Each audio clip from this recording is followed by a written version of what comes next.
the first navy of the Muslim.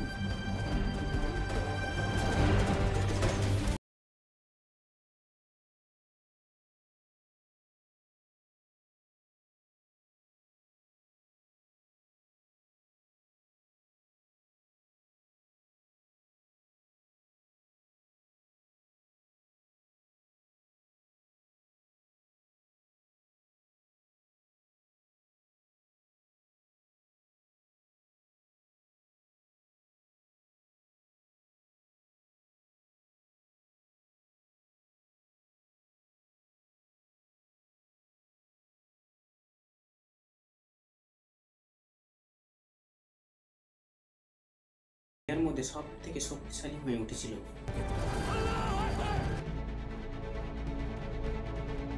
আর মুসলমানের সৈন্য চারিদিকে ছড়িয়ে পড়েছিল, কিন্তু তখনও পর্যন্ত মুসলমান একটা দিক থেকে কম ছিল, আর সেটা হলো সমুদ্রের যুদ্ধ।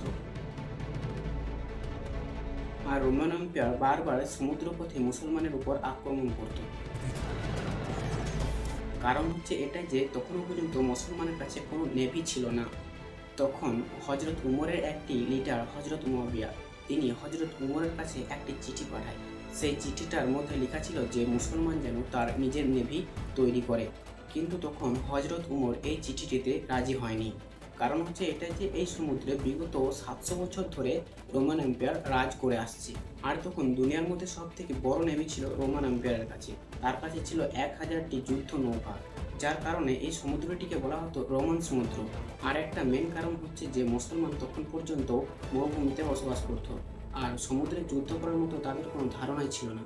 কিন্তু যখন হজরত উমরের পর মুসলমানের তৃতীয় খলিফা হজরত উসমান হয়, তখন হজরত মুয়াবিয়া আবার পুনরায় সেই চিঠিটিকে হজরত উসমানের কাছে পাঠায়। কিন্তু হজরত উসমান জবাবে বলে, যে কাজে হজরত উমর তোমাকে বাধা দিয়েছে সেই কাজে আমি তোমাকে কিভাবে আদেশ দিতে পারি। কিন্তু হজরত মুয়াবিয়া তার কাছে বারবার এই আদেশ জারি করতেন।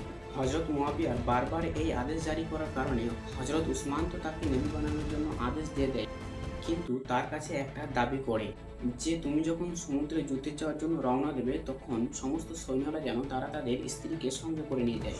হজরত মুয়াবিয়া তার এই দাবি কবুল করে, আর হজরত উসমান হজরত মুয়াবিয়াকে মুসলমানের নেভি বানানোর জন্য হুকুম দেয়।